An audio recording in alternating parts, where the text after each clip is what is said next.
Welcome back guys. स्वागत है एक बार फिर से आपके अपने चैनल ट्रेजरी ऑफ नॉलेज में। आज हम डिस्कस करेंगे कमीशन और committees H P B Ed entrance exam के लिए बहुत ही महत्वपूर्ण कमेटीज़ और कमीशन में आज आप लोगों के साथ डिटेल डिस्कशन करने जा रहा हूं। और काफ़ी बार ये क्वेश्चन जो वो पूछे जाते हैं, आपको पता है एक पोर्शन जो कमीशन कमेटीज़ का H P B Ed entrance में ज़रूर आता है, तो बहुत ही मोस्ट इंपॉर्टेंट वीडियो रहने वाली है। तो इसको आप पेन कॉपी लेकर ज़रूर नोट कर लीजिएगा क्वेश्चन, क्योंकि मैं थोड़ा डिटेल में ही डिस्कस करने जा रहा हूँ। और ये मेरे ख्याल से H P B Ed entrance exam का एक टफ पोर्शन भी होता है, क्योंकि कमीशन कमेटीज़ थोड़ा सा पता भी नहीं रहता कि किस जोन में से आती है और कैसे आती है। तो शुरू करते हैं आज के पहले प्रश्न से ही। ताराचंद समिति ने सिफारिशें दी थी। तो ताराचंद समिति ने सिफारिशें दी थी। सबसे पहले ताराचंद समिति, इसका जो आंसर है वो है माध्यमिक शिक्षा पर दी थी। किस पे दी थी? सेकेंडरी एजुकेशन पर दी थी। अच्छा, ताराचंद समिति के बारे में हम थोड़ी सी बात कर लेते हैं। ताराचंद समिति जो वो आई कब थी? ताराचंद समिति जो है वो आई थी आपकी 1948 में। कब आई थी? 1948 में। याद रखिएगा, मोस्ट इंपॉर्टेंट डेट है। ये ऐसा भी पूछा जा सकता है इस बार कि ताराचंद समिति जो वो कब आई थी। तो कब आई थी? 1948 में। अच्छा, 1948 से एक और विशेष ध्यान आपको आ रहा होगा और आना भी चाहिए अगर आप H P B Ed entrance exam की तैयारी कर रहे हैं, तो वो है राधा कृष्णन आयोग। राधा कृष्णन आयोग कब आया है? डॉक्टर राधा कृष्णन आयोग आया आपका 1948 और 49 में आया है। मोस्ट इंपॉर्टेंट है, याद रख लीजिएगा राधा कृष्णन आयोग और नोट भी कर लीजिएगा। और इसको और किस नाम से जानते हैं? तो इसको और यूजीसी आयोग के नाम से भी जानते हैं। किसको? राधा कृष्णन आयोग को बात कर रहा हूं मैं। मोस्ट इंपॉर्टेंट है इसलिए बता रहा हूं। ठीक है, यहां से आप लोग समझ गए होंगे ताराचंद समिति की सिफारिशें किस पर आई थी? सेकेंडरी एजुकेशन पर आई थी, माध्यमिक शिक्षा पर आई थी। और कब आई थी? 1948 में आई थी। 1948 से और क्या बताया मैंने? राधा कृष्ण आयोग, जिसको और क्या कहते हैं? यूजीसी आयोग। आई होप सो यहाँ पर आपको काफ़ी कुछ जानकारी मिल गई होगी। मूव करते हैं नेक्स्ट क्वेश्चन की ओर।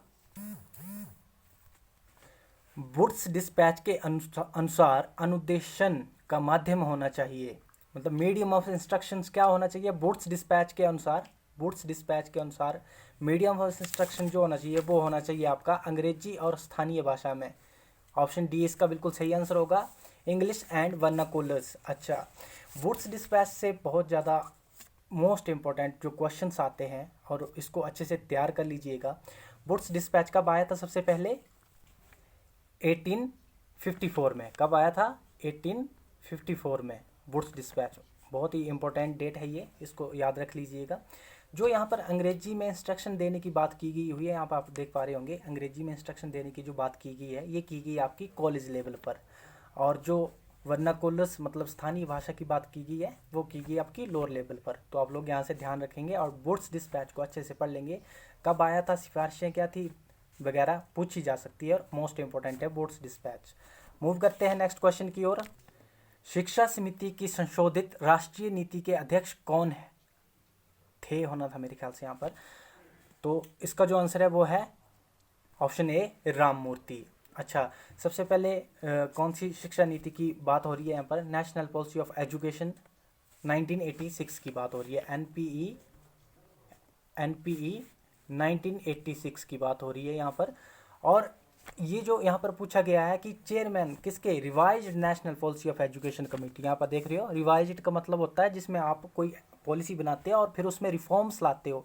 रिफॉर्म्स का मतलब होता है जैसे एजुकेशन की फील्ड में अगर कोई पॉलिसी बनी है और उसमें जो रिफॉर्म्स लाए जा रहे हैं, उसमें मैक्सिमम क्या होता है, या तो कुछ चीज़ें हटा दी जाती है, कुछ चीज़ें ऐड कर दी जाती है।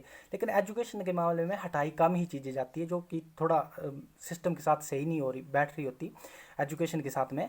तो ज़्यादातर जो चीज़ें होती है जो रिवाइज्ड होके आती है, तो वो ज़्यादातर एजुकेशन की फील्ड में ऐड की जाती है। तो जो revise national policy of education committee थी उसके जो अध्यक्ष थे वो थे राममूर्ति। कौन थे? राममूर्ति। और ये कब आई थी? ये आई थी आपकी 1990 में आई थी रिवाइज्ड वाली।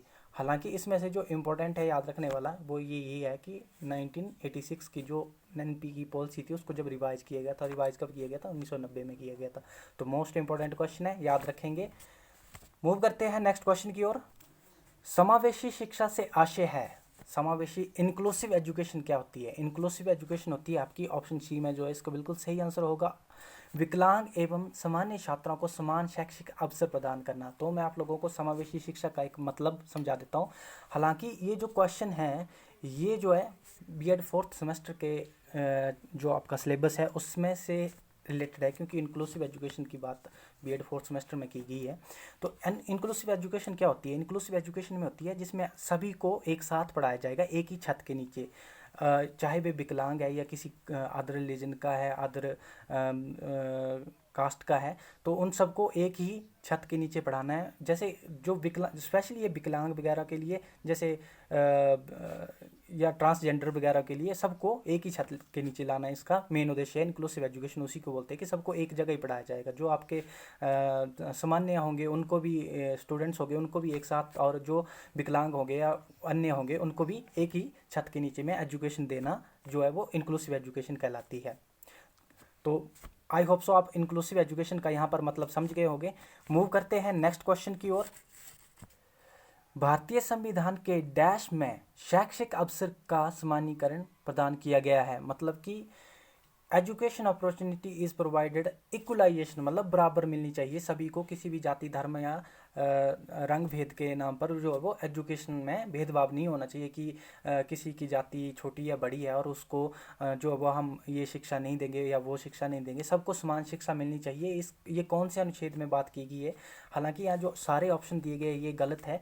मैं आपको इसका आंसर बता देता हूँ। इसका जो सही आंसर है वो है 29, आर्टिकल 29 एक में जो है वो भाग 1 में 29 के पार्ट 1 में जो है वो इसका वर्णन किया गया है कि इक्वलाइजेशन ऑफ एजुकेशनल अपॉर्चुनिटी की बात की गई है।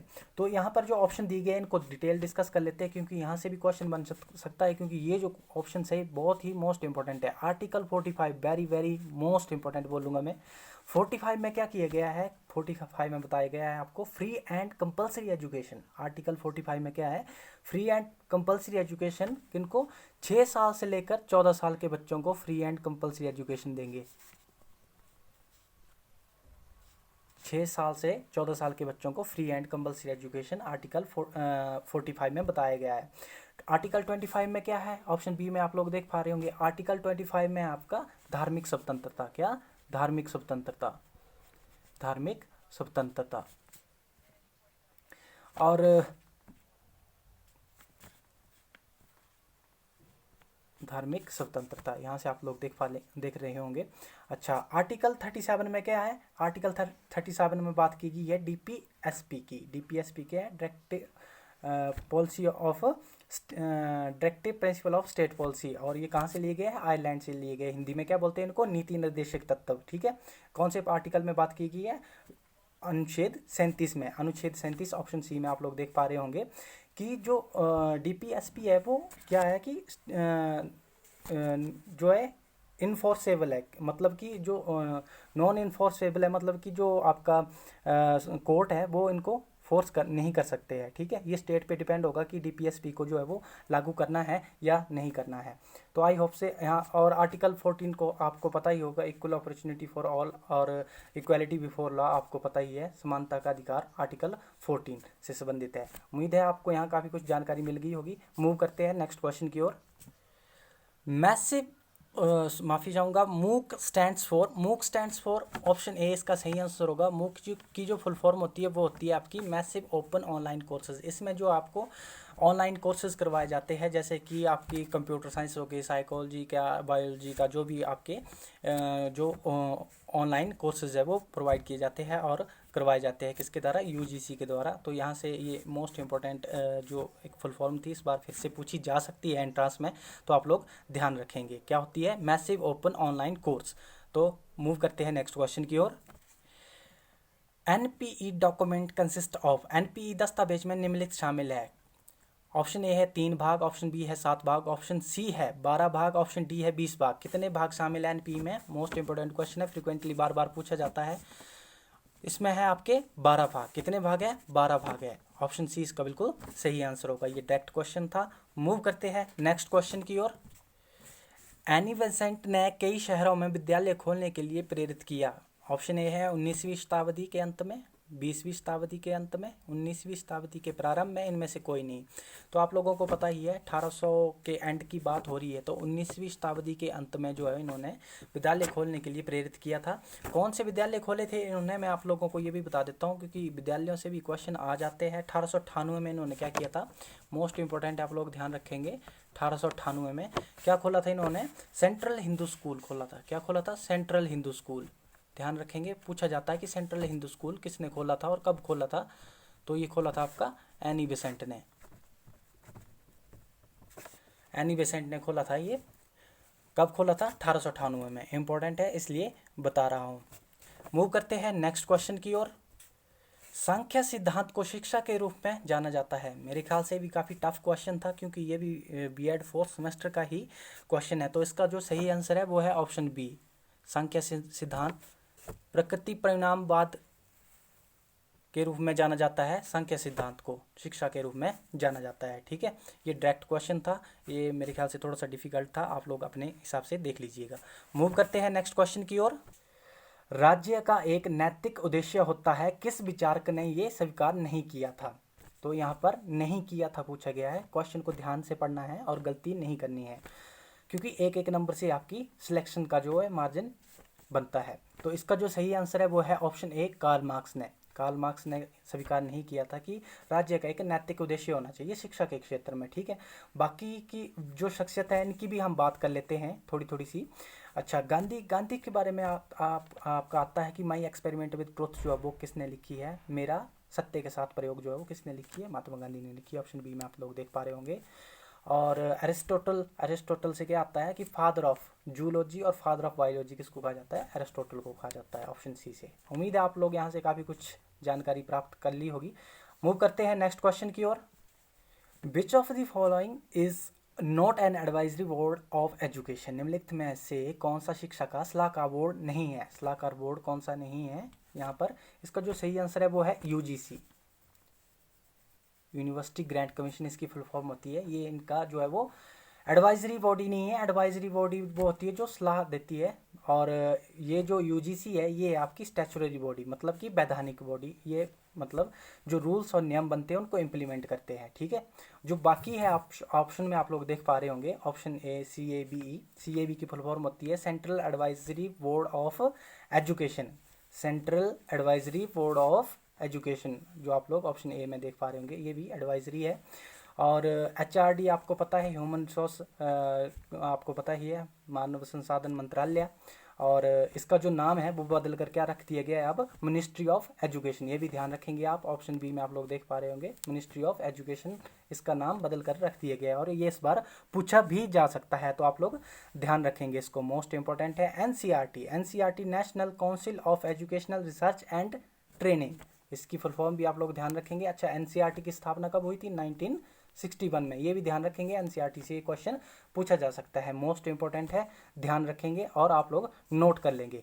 मूव करते हैं नेक्स्ट क्वेश्चन की ओर। भारत सरकार द्वारा नई शिक्षा नीति का प्रारूप तैयार करने के लिए समिति का प्रमुख कौन है। तो मोस्ट इंपॉर्टेंट क्वेश्चन कहूँगा मैं। समिति का प्रमुख है TSR सुब्रमण्यम, इसका बिल्कुल सही आंसर होगा। और जो NPE 2020 है इसको आप ध्यान से पढ़ लें, यहाँ से एक ना एक क्वेश्चन, एक या दो क्वेश्चन मोस्ट इंपॉर्टेंट जरूर 101% आने के चांसेस है, आप लोग ध्यान रखेंगे। NPE 2020 को अच्छे से पढ़ लेंगे। और NPE 2020 के जो आपके चेयरमैन है वो कौन, के कस्तूरी रंगन जो है वो NPE 2020 के चेयरमैन है। ठीक है, ध्यान रखेंगे, यहाँ से क्वेश्चन जरूर बनेगा। NPE 2020 को आप लोग ध्यान से पढ़ लेंगे। मूव करते हैं नेक्स्ट क्वेश्चन की ओर। किस अधिनियम के अंतर्गत केंद्र व प्रांतों के मध्य वैधानिक शक्तियों का विभाजित किया गया। तो ये डायरेक्ट क्वेश्चन था, यह था भारत सरकार act 1935, government of India act 1935। Option A बिल्कुल सही आंसर होगा इसका, ये डायरेक्ट क्वेश्चन था। मूव करते हैं नेक्स्ट क्वेश्चन की ओर। ऑपरेशन ब्लैक बोर्ड किस कार्यक्रम की गुणवत्ता के लिए लागू किया गया था। Operation black board most important, operation black board से बहुत क्वेश्चन बनते हैं और आते भी है। तो ये जो बनाया गया था, ये बनाया गया था प्राथमिक शिक्षा के लिए। अच्छा, ऑपरेशन ब्लैक बोर्ड के बारे में हम थोड़ी सी जानकारी ले लेते हैं। ऑपरेशन ब्लैक बोर्ड जो है वो आया था आपका 1987 में। कब आया था, 1987 में, ध्यान रखेंगे आप डेट। ऑपरेशन ब्लैक बोर्ड था क्या, आप पूछेंगे कि ऑपरेशन ब्लैक बोर्ड क्या था। ऑपरेशन ब्लैक बोर्ड ये था कि प्राथमिक स्तर पर आप लोगों को बेसिक जो चीज़ें हैं वो प्रोवाइड करवाना। For example black board provide करवाना, चौक प्रोवाइड करवाना, बैठने के लिए जो टेबल कुर्सी टाट वगैरह जो होती है नीचे बिठाने के लिए, वो सब प्रोवाइड करवाना। मतलब बेसिक चीज़ें जो है बच्चों को स्कूल में प्रोवाइड होनी चाहिए। ऑपरेशन ब्लैक बोर्ड यही था और ये प्राथमिक शिक्षा पर था। Option be most important topic है ऑपरेशन ब्लैक बोर्ड, इसको भी आप थोड़ा सा हल्का सा नज़र मार लीजिएगा, यहाँ से हर बार एक ना एक क्वेश्चन जरूर आता है। मूव करते हैं नेक्स्ट क्वेश्चन की ओर। इग्नू का विशिष्ट शैक्षिक चैनल जाना जाता है। इग्नू का पूछा जा रहा है शैक्षिक चैनल, हालांकि यहाँ पे लिखा नहीं है टीवी का या रेडियो का, लेकिन मैं टीवी का बता देता हूँ आप लोगों का। इसका आंसर है ज्ञान दर्शन। ज्ञान दर्शन जो है वो टीवी का इग्नू का जो है शैक्षिक चैनल है। साथ ही आप लोग एक जानकारी और ले लो, जो यहाँ पर ज्ञानवाणी ऑप्शन में आप लोग को देख पा रहे होंगे, ये है आपका किसका, रेडियो का है ये। इस बार रेडियो का पूछ सकते हैं, अगर पिछली बार आप लोगों को टीवी का पूछा गया है। टेलीविज़न का जो है वो ज्ञान दर्शन चैनल है इग्नू का, जिस पे आप लोगों को पढ़ाया जाता है सभी सब्जेक्ट लगभग, तो आप लोग ध्यान रखेंगे। अच्छा, रेडियो की जो फ्रिक्वेंसी है वो कितनी है, 105, माफ़ी चाहूँगा 105.6 FM पर आप ये ज्ञानवाणी सुन सकते हैं। मूव करते हैं नेक्स्ट क्वेश्चन की ओर। निम्न में से राष्ट्रीय उच्चतर शिक्षा अभियान रूसा का उद्देश्य है। ऑप्शन ए है गुणवत्ता संकाय की पर्याप्त उपलब्धता सुनिश्चित करना। ऑप्शन बी है राज्य संस्थानों की समग्र गुणवत्ता में सुधार करना। ऑप्शन सी है मौजूदा स्वायत्त महाविद्यालयों के उन्नयन के माध्यम से नए संस्थान बनाना। ऑप्शन डी है उपरोक्त सभी। तो ये सभी जो है वो है रूसा के उद्देश्य, तो इसका ऑप्शन डी सही होगा। मूव करते हैं नेक्स्ट क्वेश्चन की ओर। अगला क्वेश्चन है आपका, किस दार्शनिक ने शिक्षा के सौंदर्यात्मक लक्ष्यों पर बल दिया। तो ये रविंद्रनाथ टैगोर जी। ऑप्शन ए इसका सही आंसर होगा, ये डायरेक्ट क्वेश्चन था। मूव करते हैं नेक्स्ट क्वेश्चन की ओर। एजुकेशन फॉल्स अंडर द, शिक्षा निम्न के अंतर्गत आती है। ऑप्शन ए है कंकरेंट लिस्ट, ऑप्शन बी है फंडामेंटल राइट्स, ऑप्शन सी है constitution of India, option D है स्टेट लिस्ट। तो आप लोग इसको विशेष ध्यान रखेंगे, ये आती है आपकी कंकरेंट लिस्ट के अंदर में। ऑप्शन ए इसका सही आंसर होगा। कंकरेंट लिस्ट क्या होती है, जिसमें राज्य और केंद्र सरकार दोनों ही नियम बना सकती है। तो शिक्षा कौन सी सूची में आती है, संबत्ती सूची में। 3 प्रकार की सूचियाँ होती है आप लोगों को पता है, जिसमें से शिक्षा संबत्ती सूची में आती है। और ये कौन से, ऐसा भी क्वेश्चन आ सकता है कि ये कौन से जो है अनुसूची में आती है, कौन सी अनुसूची में आती है। तो 7वीं अनुसूची में आती है। कौन सी अनुसूची में आती है, 7th शेड्यूल में आती है, आप लोग याद रखेंगे। मूव करते हैं नेक्स्ट क्वेश्चन की ओर। इंपॉर्टेंट क्वेश्चन है, पूछा जा सकता है, शिक्षा जो है वो कंकरेंट लिस्ट के अंदर में आती है, ये ध्यान रखेंगे आप। ये है आपका लास्ट और अंतिम question. CIET stands for central institute for education technology, इसको कहा जाता है, और ये NCERT की ही बॉडी है। और ये कब एस्टेब्लिश की गई थी, 1984 में। कब, 1984 में इसको बनाया गया था। यहाँ पर मैं लिख देता हूँ 1984। डेट्स आप लोग ध्यान रखेंगे, बहुत से डेट से जो है क्वेश्चन पूछे जाते हैं HPU BEd एंट्रेंस में। तो उम्मीद है आप लोगों को वीडियो अच्छी लगी होगी। अगर वीडियो अच्छी लगी है तो लाइक शेयर और सब्सक्राइब कर दीजिएगा। अगर कंटेंट आपको बढ़िया लगा है और आपको लग रहा है कि यहाँ से बहुत सारे क्वेश्चन जो है वो, और मैं यहाँ पर डिटेल डिस्कस कर रहा हूँ, उम्मीद है इस वीडियो से आपकी काफ़ी हेल्प हुई होगी। धन्यवाद।